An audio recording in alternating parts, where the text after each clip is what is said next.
Quand nous désirons avoir une relation avec Dieu et que nous sentons que nous faisons de notre mieux, mais que nous tournons en rond, il est possible que notre plus grande entrave soit nous-mêmes.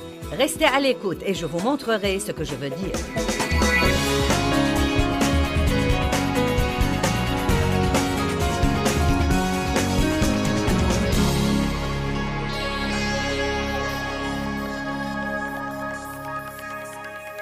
Si vous n'apprenez pas à mourir au moins, vous n'aurez jamais vraiment la vie que Dieu veut que vous ayez pendant que vous êtes là.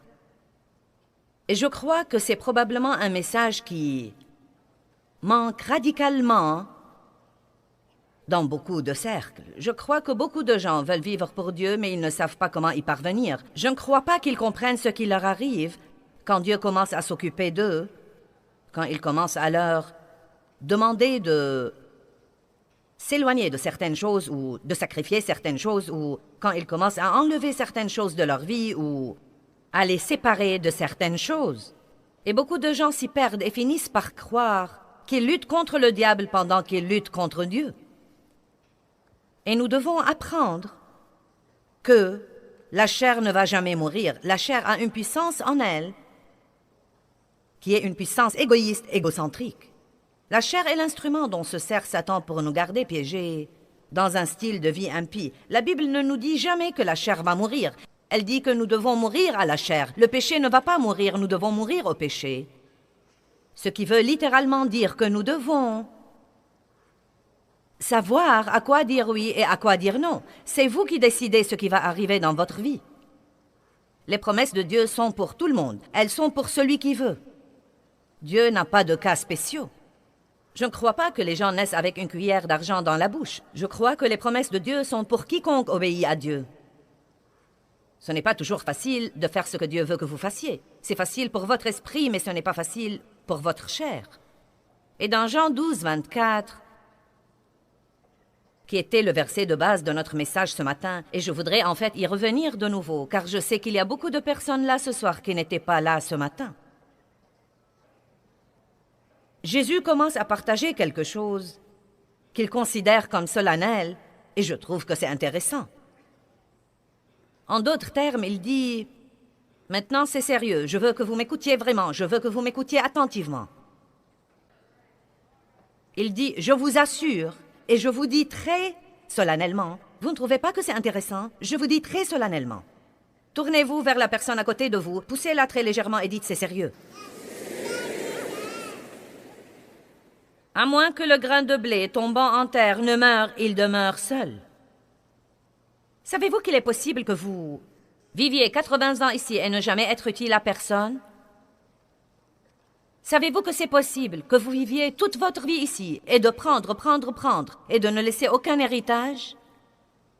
Il est parfois possible d'exister et de prendre de la place et de s'attendre à ce que tous les autres vous servent, y compris Dieu, et ne jamais faire un effort pour faire une différence dans la vie de quelqu'un d'autre. Mais vous n'êtes pas obligé de vivre comme ça, et si vous le faites, vous n'allez pas être heureux. Les gens égoïstes ne sont pas des gens heureux, les gens avares ne sont pas des gens heureux. Les seuls gens qui sont vraiment heureux sont ceux qui font les choses à la façon de Dieu. À moins que le grain de blé tombant en terre ne meure, il demeure seul, mais s'il meurt, il produit beaucoup d'autres et porte beaucoup de fruits. Et il y a beaucoup d'autres versets. Galates 2:20, Paul dit « Je suis crucifié avec Christ, et je ne vis plus, moi, mais Christ vit en moi, et ce que je vis maintenant dans la chair, je le vis dans la foi au Fils de Dieu. » Paul dit aussi « Je meurs tous les jours. » La Bible dit que si nous aimons trop cette vie, nous allons perdre notre vraie vie. Mais que si nous avons l'attitude qu'il faut envers notre vie ici, et si nous ne lui accordons pas trop d'importance, mais que nous focalisons sur la volonté de Dieu, nous aurons une vraie vie, la vraie vie que Dieu veut que nous ayons. J'ai lu ce matin quelques versets où l'apôtre Paul parle de ce processus que les gens devraient suivre, où il dit « La mort opère activement en nous, mais seulement pour que notre vie puisse opérer activement en vous. » Si vous pensez à une graine pour un instant, je porte parfois des graines avec moi, je ne pense pas que j'en ai ici aujourd'hui, mais il y a tellement à apprendre de la graine car la graine est entourée d'une enveloppe dure, et à l'intérieur, il y a la vie. Si vous prenez une graine de tomate, il y a un embryon de tomate dedans, dans la graine. Mais pour que l'embryon puisse sortir, la graine doit littéralement mourir. Elle doit être mise en terre, dans l'obscurité, dans la terre froide, et elle doit être enterrée et laissée là, toute seule. Et comme elle est dans cette situation qui serait sûrement très pénible si la graine avait des sentiments, peu de temps après, cette enveloppe extérieure commence à se déchirer. Et la vie qui est à l'intérieur de cette graine commence à sortir. Maintenant, exactement la même chose nous arrive.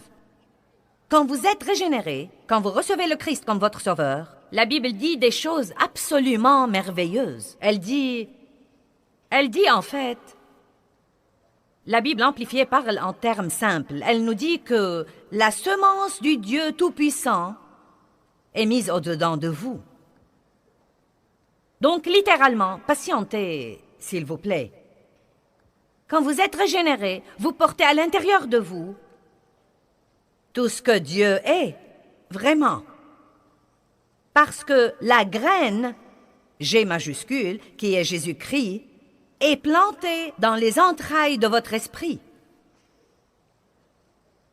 Quand je suis tombée enceinte de mes enfants, la semence de mon mari a été plantée dans mon utérus, et comme cette semence a été soignée comme il faut, et qu'elle croissait, une nouvelle vie en est sortie.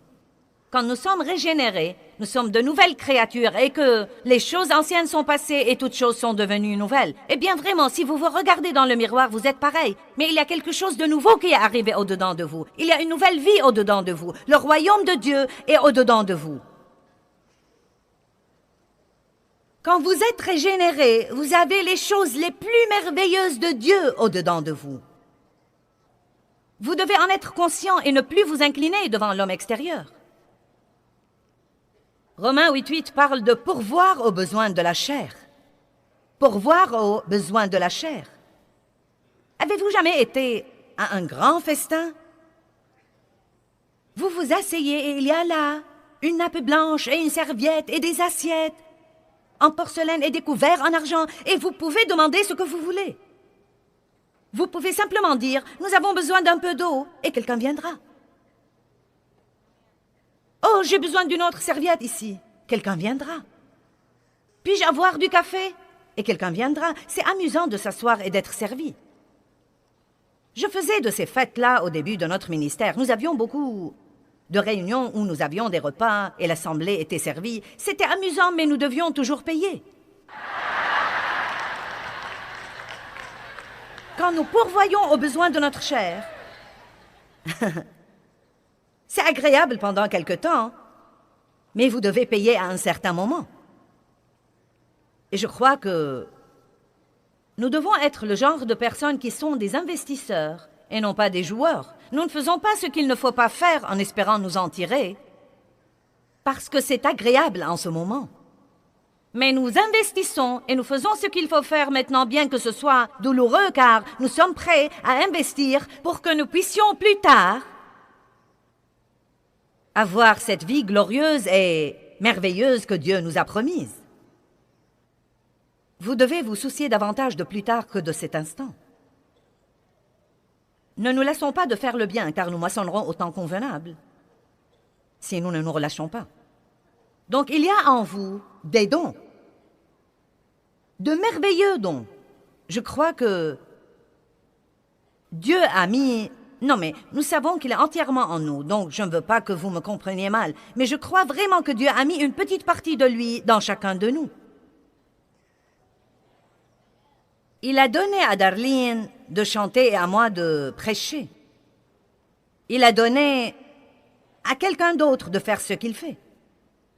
Dave et moi, nous nous émerveillons tout le temps de la manière dont tout est couvert. Et nous en parlons beaucoup, Dave et moi, ensemble. Tout est couvert. Dieu a donné à chacun de nous le talent pour faire toutes les choses qui devraient être faites sur cette terre. Je regarde certaines des choses que les gens font et je pense, mince alors, j'en mourrais d'ennui. Et ils n'y voient pas d'inconvénient. Dieu a mis quelque chose en vous, vous m'entendez? Dieu a mis en vous une partie de lui. Et c'est une partie précieuse. Et pas seulement ça, il a mis en vous le fruit de l'esprit. Quand Jésus vient vivre en vous, la puissance vient vivre en vous. La créativité vient vivre en vous. L'amour et la joie et la paix et la patience, toutes ces choses sont au-dedans de vous. Le mystère des siècles qui est le Christ est en vous. En quelque sorte, il y a un embryon de Christ en nous. La Bible dit que nous devons coopérer avec le Saint-Esprit pour être à l'image de Christ, pour être entièrement transformés à son image, de gloire en gloire en gloire. Si vous pouviez, rien que pour un moment, comprendre ce que Dieu a investi en vous, vous seriez tout excité à l'égard de vous-même et de votre vie que vous pourriez à peine le supporter. Toutes choses sont possibles pour Dieu. Il y a pour vous un avenir merveilleux qui a déjà été acheté et payé. Ne laissez pas votre passé vous entraver. Comment pouvons-nous être vaincus à cause de quelques personnes qui nous rejettent et ne nous aiment pas? Pourquoi laissons-nous les craintes nous contrôler et dominer nos vies? Vous devez savoir qui vous êtes en Christ. En Christ, et non pas qui vous êtes dans le miroir, ou qui vous êtes dans le quartier, ou qui vous êtes dans le lieu de travail. Et si quelqu'un d'autre a eu la promotion que vous méritiez alors? Ce n'est pas ce que vous êtes. Ce n'est pas parce que quelqu'un vous refuse un travail que vous vouliez que vous devez vous sentir vaincu. Vous êtes vraiment un enfant de Dieu. Et donc, la semence de Dieu est en vous. Mais de même que cette petite graine de tomate porte l'embryon d'une tomate en elle, et la chose intéressante au sujet de cette petite graine de tomate, c'est qu'elle est en réalité une petite graine, mais elle peut produire une grande plante de tomates à une condition, si elle meurt. Si elle renonce à la vie qu'elle a, et si elle suit le processus,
quelque chose de merveilleux et de nouveau et qui surpasse ce qu'elle avait, en sortira.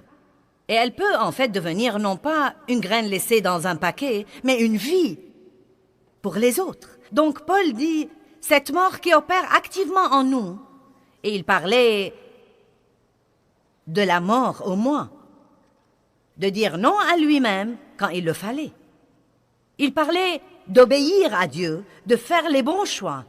Et il disait, pour le faire, il va falloir que vous mouriez tous les jours au moins, ce qui veut dire que vous ne faites pas à votre idée et que vous restez heureux. Je veux voir des visages qui sourient là-bas.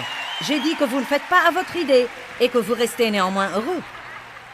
Vous gardez une bonne attitude, quoi qu'il arrive, car c'est ce qu'aurait fait Jésus.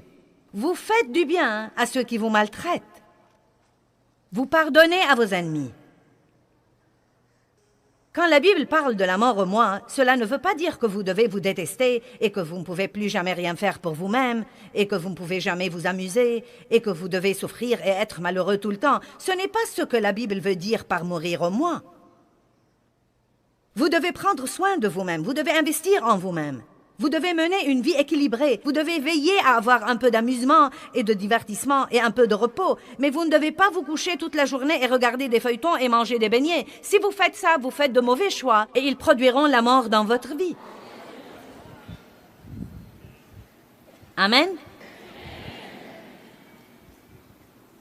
monde doit être prêt à suivre le processus. Et il fait mal. Pouvons-nous être sincères et dire « il fait mal » ? Pouvons-nous être sincères et dire « ma chair est vraiment blessée quand je ne fais pas à mon idée » ? Quand Dieu me dit d'aller dire à quelqu'un « je suis désolé » et que je ne pense pas que j'ai fait quelque chose de mauvais pour commencer, mais que je pense en fait que c'est lui qui devrait s'excuser. Maintenant, c'est vraiment, vraiment dur. Mais vous le faites parce que vous aimez Dieu. Et vous le faites parce que vous croyez que c'est sa voie. Et vous en arrivez même au point où vous comprenez, vous devez bien comprendre que Dieu vous coincera parfois dans une situation qui est dure pour vous, qui est vraiment très dure pour vous. Voici ce que j'ai constaté. Quand Dieu commence à s'occuper de quelque chose en moi, et si je ne comprends pas, il commence à amener une circonstance dans ma vie pour s'occuper de moi de l'extérieur. Et la pression de l'intérieur et celle de l'extérieur, et la pression de l'intérieur et celle de l'extérieur écrasent cette chair et Dieu fait finalement à son idée. Et oh, ce que ça peut être douloureux. Tout dépend du temps qu'il nous faut pour nous soumettre à la volonté de Dieu. Nous chantons « Seigneur, je te livre tout ». Seigneur, je te livre tout. Je te livre tout. Nous devrions faire un disque, Michael et Darlene et moi.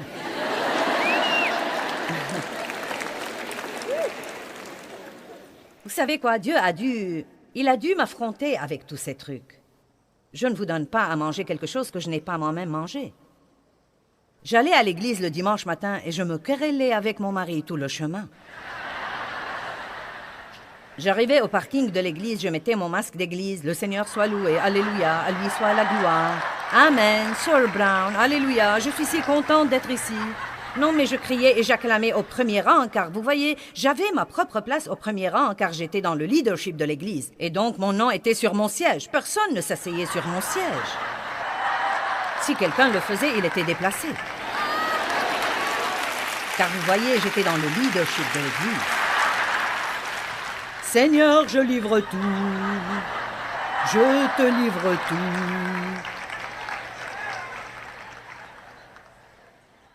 Et dans la voiture, « Chérie, je n'ai pas envie de cuisiner. Allons au restaurant. » « Oh non, nous ne pouvons pas faire ça. Je veux regarder un match de foot. Je dois rentrer tout de suite car ça a déjà commencé. » Et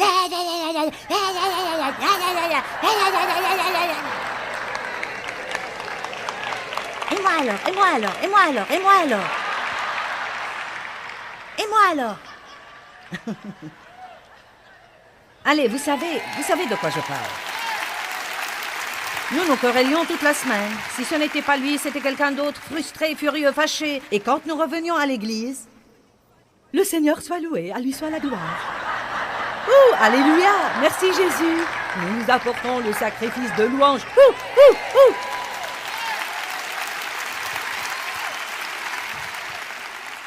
Et ensuite, nous chantions le cantique « Le diable est sous nos pieds, il est sous mes pieds, il est sous mes pieds, le diable est sous mes pieds. » Ouh, ouh, ouh.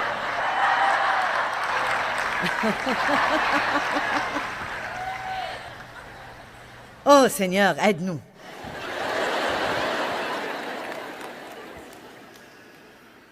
Je dis toujours que j'ai réprimandé le diable jusqu'à ce que mes réprimandes fussent épuisées. Et le diable gérait toujours ma vie. Et j'étais finalement sérieuse avec Dieu. Et j'ai dit, qu'est-ce qui ne va pas? J'ai participé au séminaire de la guerre spirituelle. Et au séminaire de la prière d'intercession. J'ai les bandes et les livres de tout le monde. J'ai le t-shirt. Et je n'ai toujours aucune victoire. Et Dieu m'a dit ce qui n'allait pas. Tu es pleine de toi, tu es égoïste, égocentrique, manipulatrice et autoritaire. Tu es lunatique.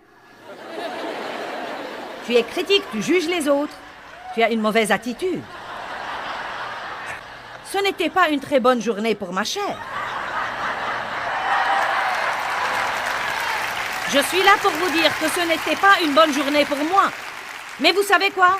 Ce jour-là était le début d'une vraie vie pour moi parce que j'avais assez enduré que j'étais finalement tout à fait prête à écouter Dieu. J'ai dit que j'avais assez enduré. J'avais tourné autour de la montagne assez de fois que je ne voulais absolument pas un tour de plus. Et donc j'ai dit, Seigneur, dis-moi la vérité et qu'on en finisse.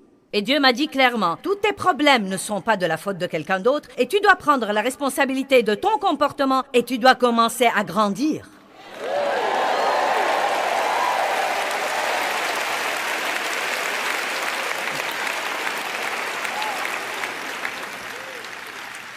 Je vais être très franche avec vous. Il n'y avait personne qui enseignait ce genre de truc à l'époque. Et c'était probablement il y a 25 ans. Et Dieu m'a mené à des livres qui étaient écrits au XVIe siècle. Car tout ce que j'entendais était sur la guérison, la prospérité, la guerre spirituelle, le succès et la victoire. Et oui, c'est la volonté de Dieu pour votre vie. C'est vraiment la volonté de Dieu pour votre vie. Il veut toutes ces choses pour vous. Nous l'avons dit ce matin, 3 Jean 2. Bien-aimé, je souhaite que tu prospères à tous égards et que tu sois en bonne santé, comme prospère l'état de ton âme. Jésus n'est pas mort pour que nous soyons des chrétiens qui disent...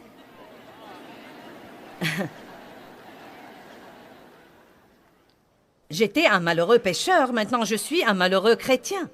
Non, il a une meilleure volonté pour vous. Eh bien, comment vas-tu, frère? Eh bien, j'essaye de survivre jusqu'à ce que Jésus revienne me prendre. J'aime ce qu'une dame m'a dit la semaine dernière. Elle m'a dit, Joyce, tu m'as appris que je ne devais pas passer ma vie dans l'anxiété avant que Jésus ne revienne me prendre. Et j'ai trouvé que c'était une bonne façon de dire qu'il y a une vraie vie pour vous et qu'il y a une vie en vous. Et si vous mourrez au moins et si vous laissez cette vie se manifester, vous aurez non seulement un excès de joie et de paix, mais vous serez un atout et une bénédiction pour de nombreuses personnes. Dieu peut vous utiliser pour changer la vie des autres.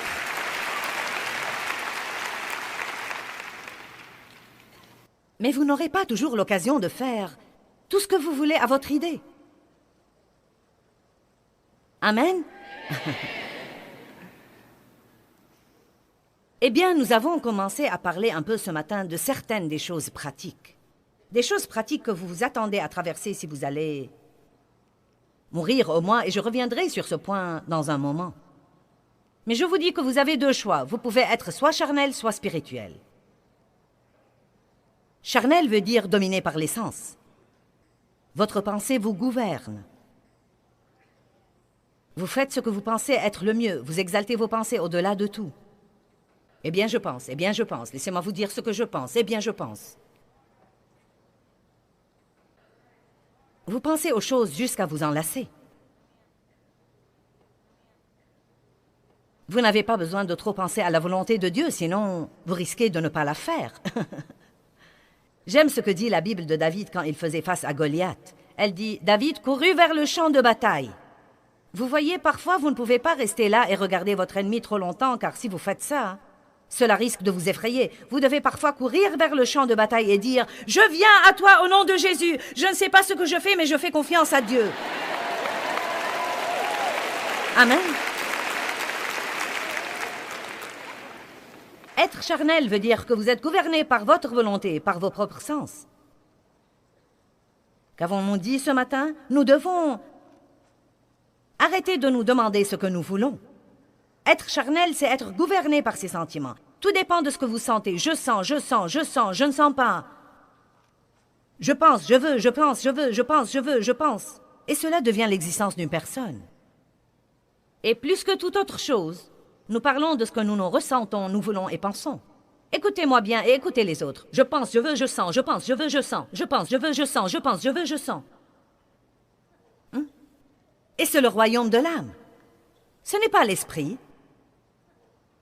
Ton âme te met en rapport avec le monde. Ton esprit te met en rapport avec Dieu, mais ton âme te met en rapport avec toi-même.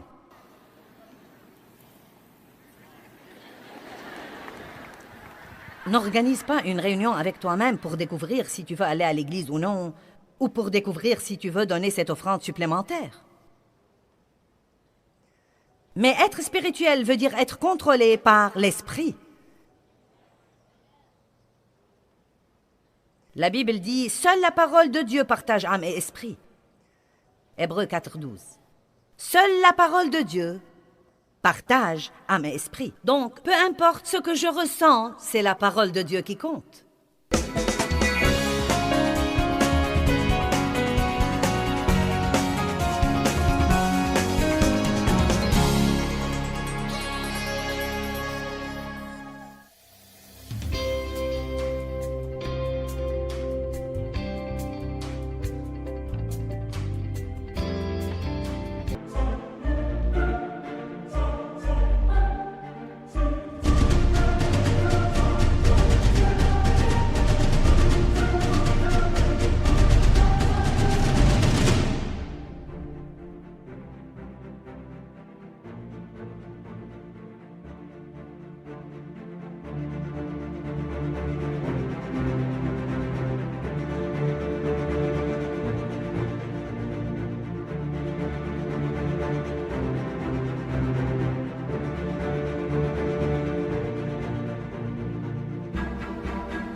Est-ce que vous vous dites oui alors que vous devriez peut-être vous dire non?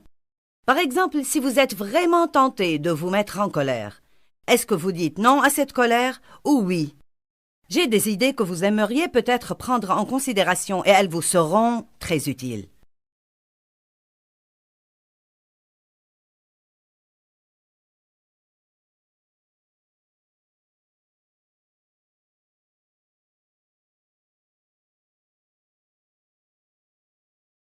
Je sais qu'il y a beaucoup à saisir, mais vous devez commencer à coopérer davantage avec le Saint-Esprit pour arrêter de vivre dans le royaume de l'âme. Étudier la parole de Dieu et décider de vivre selon la parole.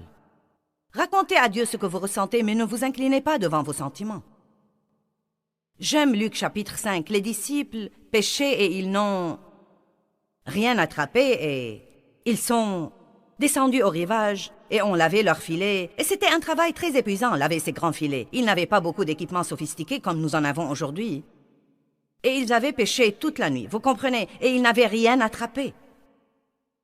Et Jésus leur est apparu et a dit « Avancez en pleine eau et jetez vos filets pour pêcher. » Tout le monde voudrait une prise entière, un chargement de camion, un camion à benne rempli de bénédictions déverse sur moi, Seigneur. Ils ne voulaient pas attraper de poissons, ils voulaient une barque remplie de poissons. Ils voulaient une prise de poissons, mais ils n'ont rien attrapé. Combien de gens dans la vie cherchent des bénédictions, mais ils n'attrapent jamais rien? Quoi qu'ils fassent, ça ne marche pas. Ils gagnent un peu d'argent et ils s'évaporent. Jésus a dit à Pierre, « Vous ne pêchez pas dans une eau assez profonde. » Eh bien, si vous voulez vraiment la vie, que Dieu a envoyé son Fils mourir pour que vous l'ayez, vous devez vivre un peu plus profondément. Vous devez vivre plus profondément. Et le royaume de l'âme n'est pas assez profond. Ne vivez pas d'après ce que vous voulez et ressentez. Vous devez vivre plus profondément que le niveau de l'âme. Vous devez dépasser tout ça et découvrir ce qu'il y a dans votre esprit. Et quand vous faites ça, vous aurez mal parce que vous devez vous dire non. Est-ce que vous me suivez? Vous comprenez où nous en sommes? D'accord, car je ne veux pas vous confondre. Donc, c'est intéressant dans Luc 5, il s'agit des 7 premiers versets, car Pierre commence à raconter à Jésus tout ce qu'il avait dans son âme. Eh bien, nous avons péché et nous n'avons rien attrapé. Nous sommes épuisés. Nous avons lavé nos filets. Mais en raison de ta parole, Seigneur, nous jetterons de nouveau nos filets. Et j'aime ça. Il dit, je n'ai pas envie de revenir là. Nous n'allons rien attraper, car nous avons pêché toute la nuit et nous n'avons rien attrapé. Ce n'est pas une bonne idée. Je n'ai pas envie de le faire. Je ne le veux pas. Mais, si c'est ce que tu me dis de faire, je le ferai. Et la Bible dit qu'ils ont attrapé tellement de poissons qu'ils ont surchargé leur barque et ils ont dû appeler tous leurs compagnons et ils ont rempli leur barque. Combien d'entre vous voient l'analogie ici? Si vous arrêtez de faire ce que vous voulez, ce que vous ressentez et ce que vous pensez, non seulement votre barque sera remplie, mais aussi vous pouvez appeler tous ceux que vous connaissez et vous aurez certainement un débordement pour tous. Ouh, alléluia!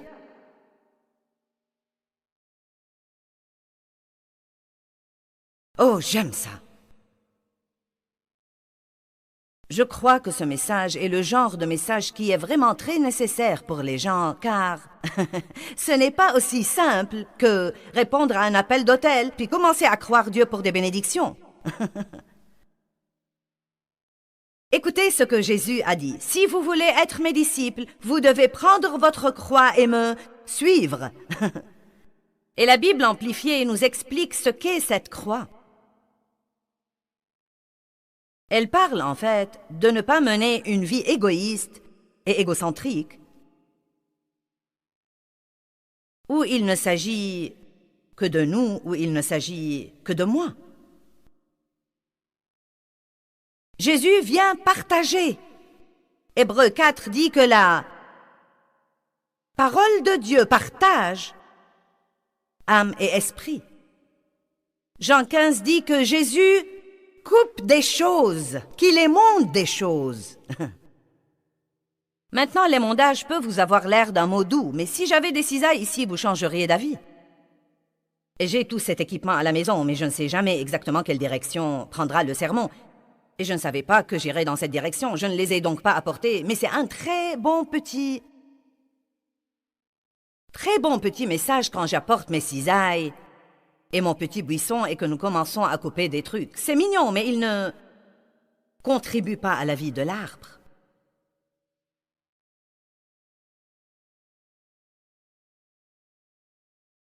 Jésus dit, si vous ne portez pas de fruits, je vous couperai. Et si vous portez vraiment du fruit, je vous émonderai pour que votre fruit soit plus riche et plus excellent. Donc, j'ai finalement compris, vous serez émondés si vous portez et émondés si vous ne portez pas. En d'autres termes, si vous allez servir Dieu, il n'y a pas moyen de fuir les cisailles. Ce n'est pas possible de les fuir. Vous ne pouvez pas éviter ce processus. Vous devez inévitablement suivre le processus et Jésus vous changera de gloire en gloire, en gloire, en gloire. Il vient séparer et partager. Parfois, Dieu éloigne des personnes de notre vie. Parfois, il fait tout pour vous éloigner de certains groupes. J'ai dit ce matin que quand Dieu a vraiment touché ma vie en 1976 et que j'ai reçu son appel sur ma vie, j'ai été chassée de mon église. J'ai perdu mes amis. J'ai été bannie de la famille. J'essayais de suivre Dieu et tout le monde en était fou de rage. La chose intéressante, et vous la connaissez bien, c'est que quand Dieu a appelé Abraham, il lui a dit « Va-t'en de ton pays et de ta maison et quitte toute ta famille et tous tes parents. » Il lui a dit « Quitte-les et va dans le pays que je te montrerai moi-même. » Vous croyez que c'était facile? Ça a dû être dur, vraiment dur, de s'éloigner de tout. Pourquoi Dieu lui a dit de faire ça?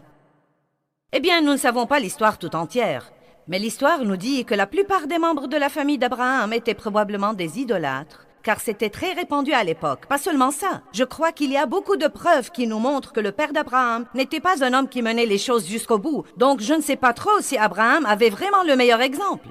Parce que la Bible dit que Dieu a appelé le père d'Abraham, Térak, à aller à la terre de Canaan, mais il s'est installé à Haran. Et Dieu ne veut pas que nous ayons devant nous l'exemple de personnes médiocres qui se contentent de tout ce qui est facile. Et si vous avez ces personnes autour de vous et Dieu a un grand plan pour votre vie, peut-être qu'il éloignera certaines d'elles de votre vie, peut-être qu'il veut faire quelque chose d'autre de vous, mais vous ne comprenez pas, vous luttez contre Dieu, vous êtes seul, vous êtes vexé, vous êtes troublé, et vous êtes loin de savoir que Dieu vous fait la meilleure faveur qu'il pourrait jamais vous faire. Allez maintenant. Amen. Je prêche bien, merci Joyce, je vais continuer.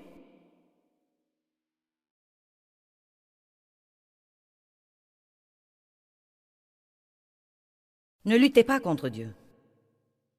Paul était appelé à être un apôtre, et dans Romains, il dit qu'il a été mis à part pour la prédication de l'Évangile. C'est ce que veut dire être sanctifié, séparé et mis à part pour l'usage de Dieu. Donc vous devez comprendre ce que Dieu veut faire de vous. Vous êtes un vase qu'il veut nettoyer, puis séparer et mettre à part pour son usage personnel, pour servir dans son royaume.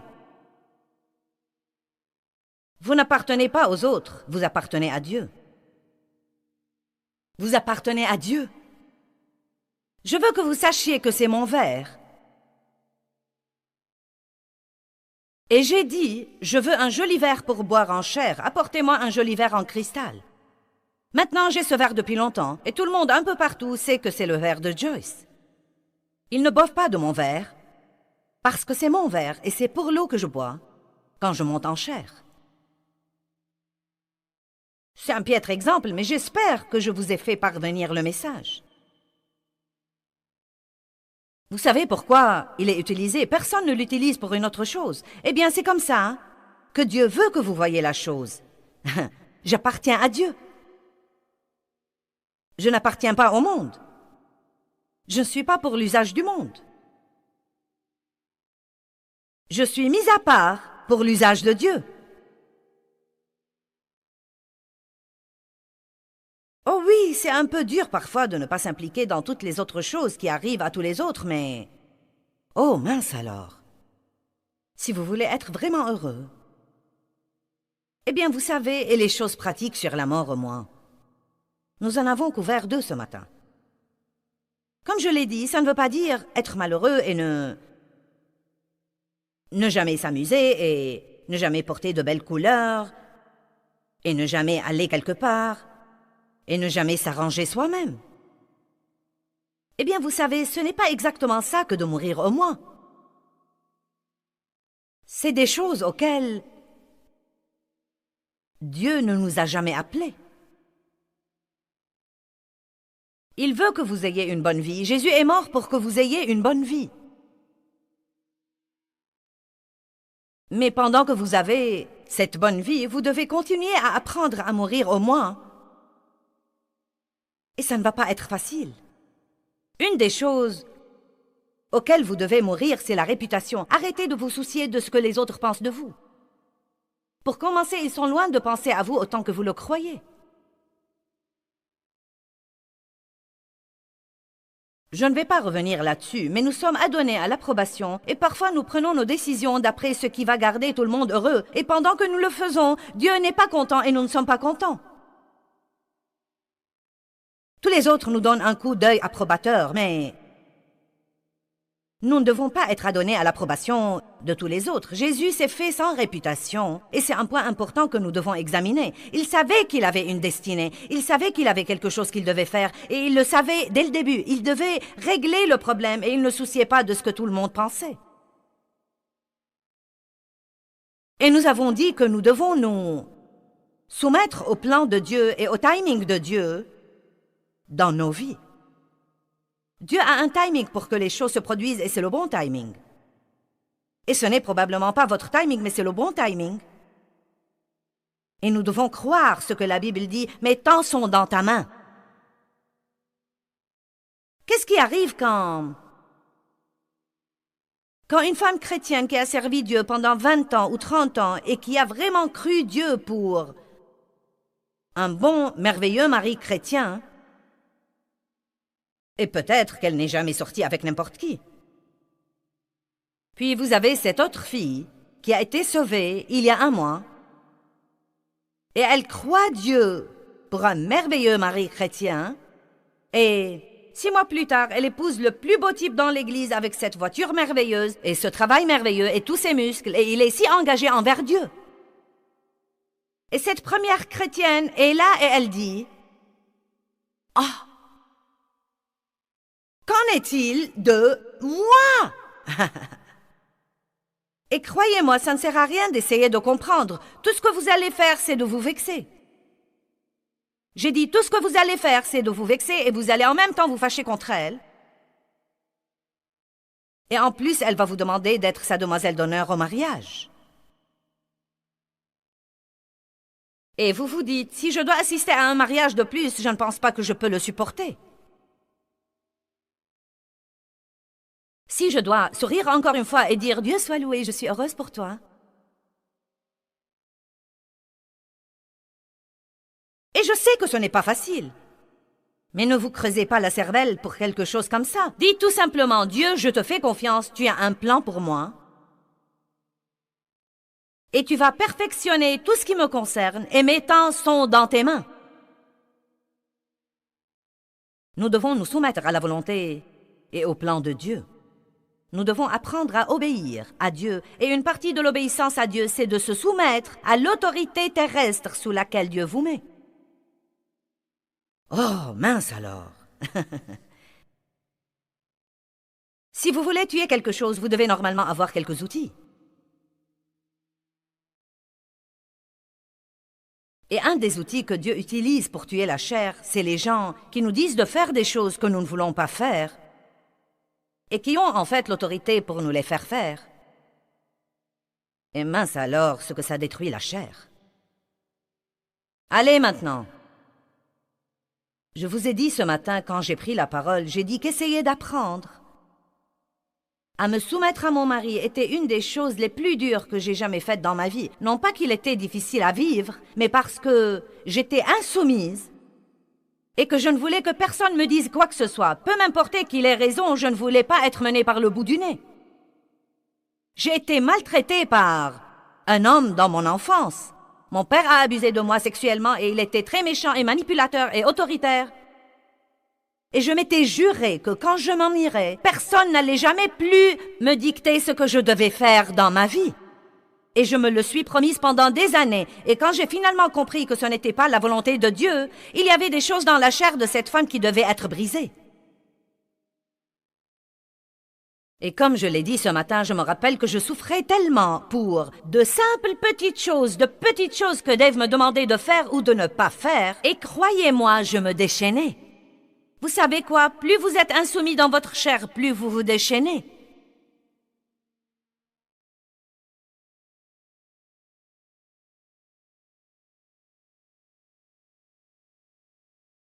Non mais je me rappelle avoir piqué une crise de 3 jours pour une serviette de bain.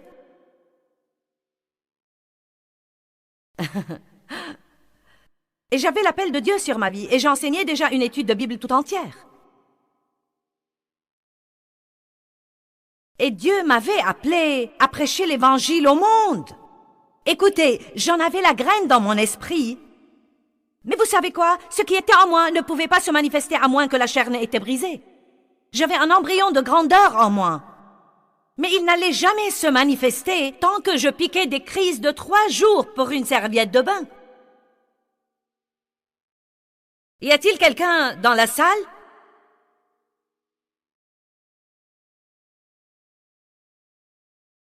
Je refusais qu'on me dise ce que je devais faire.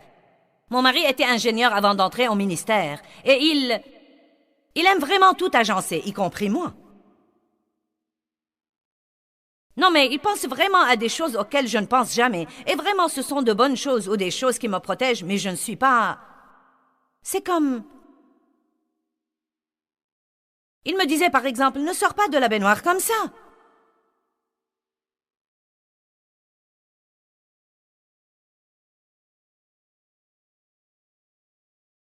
Et je lui disais, quand tu n'es pas à la maison, je prends mon bain.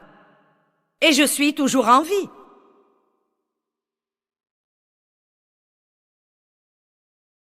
Et vous savez, non mais son cœur est juste. Il a en lui cette attitude protectrice qu'un homme devrait avoir envers sa femme.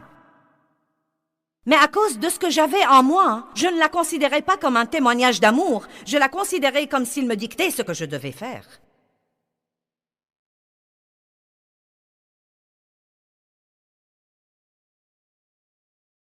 Et c'était un de ces matins, c'était il y a longtemps, mais c'était un de ces matins où je voulais... Dieu, je voulais juste prendre mon café ce matin-là et qu'on me laisse tranquille. Mais non, vous feriez mieux de compter dessus quand vous vous sentez comme ça.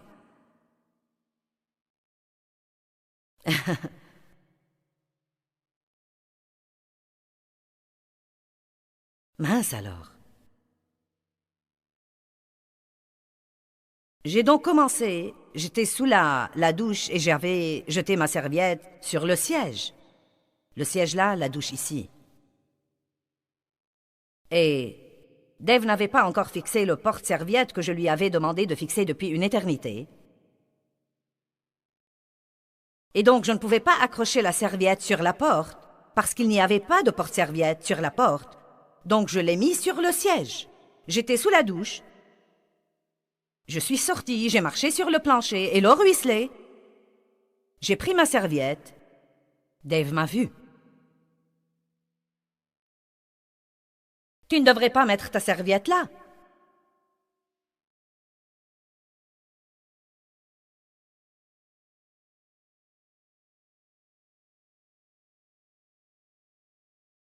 Vous savez, non mais je n'avais même pas entendu ce qu'il disait. Parce que l'attitude qui est au-dedans de nous finit toujours par se manifester. Vous voyez, c'était vraiment ma réaction automatique. Eh bien, quel mal y avait-il à mettre ma serviette là? L'eau ruisselle de toi sur le plancher, j'ai dit c'est la salle de bain. Et pas seulement ça, si tu avais fixé le porte-serviette sur la porte comme je t'avais demandé, ça n'aurait pas été un problème. Vous voyez tout de suite, quand nous sommes insoumis, ce n'est pas de notre faute et n'essayez pas de nous dire que c'est de notre faute car c'est de votre faute.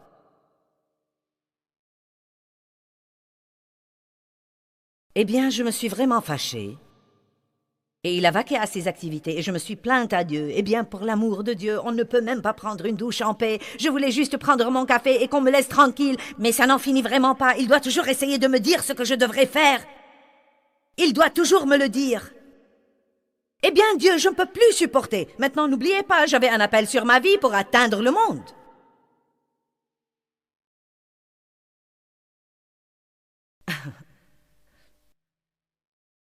Et j'avais un ministère. Et vous savez quoi? Si j'étais restée dans cette condition, j'aurais toujours eu un petit ministère. Tant de personnes prient pour agrandir leur ministère et améliorer leurs finances. Et Dieu vous a demandé de faire quelque chose qui implique mourir au moins et crucifier votre chair et vous n'avez même pas commencé à faire ce qu'il vous a demandé de faire. Allez maintenant, nous prêchons bien ce soir. Et je me rappelle un matin où je priais pour agrandir mon ministère et j'avais participé au séminaire de la prière d'intercession. J'avais participé au séminaire de chasser les démons et au séminaire de la guerre spirituelle et je l'appliquais comme il faut. Je te réprimande, Satan, au nom de Jésus, je suis une enfant de Dieu et j'ordonne à ce ministère de grandir.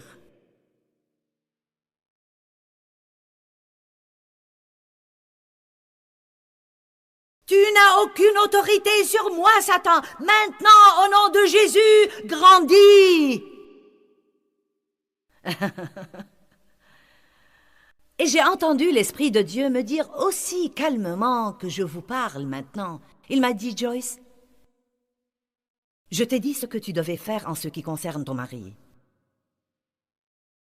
Et si tu ne le fais pas, il n'y a rien que je puisse faire pour agrandir et pour prospérer ton ministère.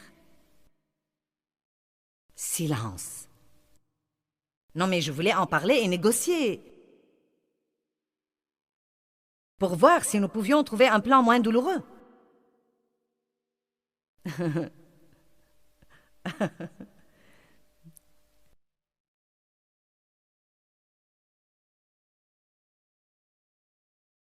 Mais laissez-moi vous dire quelque chose. Quand Dieu en finit, les cisailles sont là. Whack! Et il ne vous reste que la... Ah!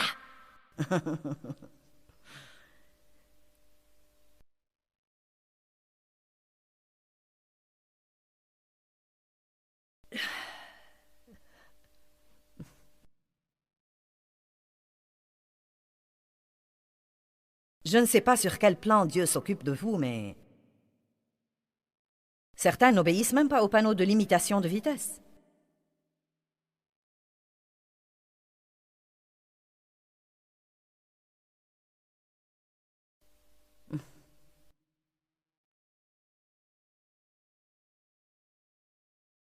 Vous faites vos affaires personnelles pendant les heures de travail, vous jouez sur Internet toute la journée, et vous photocopiez toutes vos leçons de l'école du dimanche et...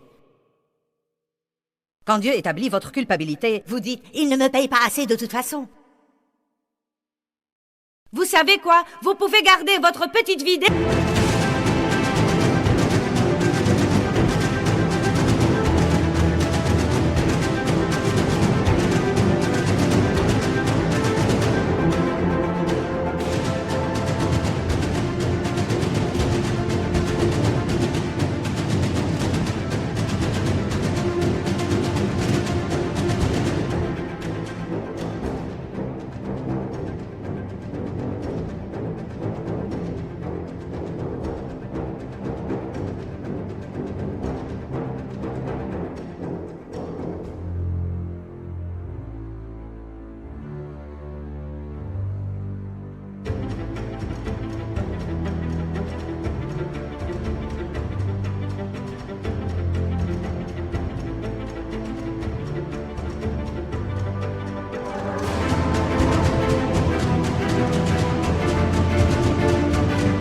Ordonnée pitoyable, pathétique.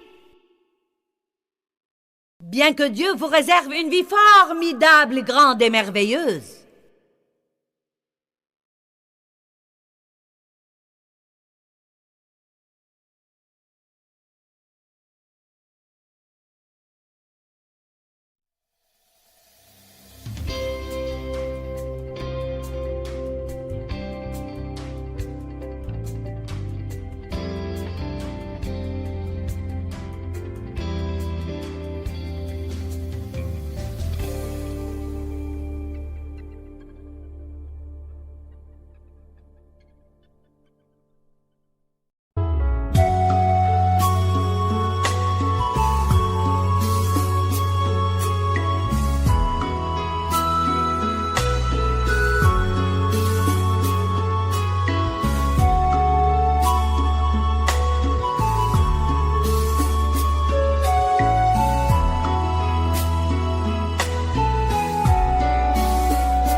khắp phương trời vẫn nhớ tới quê hương. Người về đây thăm làng trù quê mẹ và làng sen quê cha, xúc động bồi hồi người rơi giọt lệ, thương mái nhà tranh thương đất mẹ nghèo.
Thank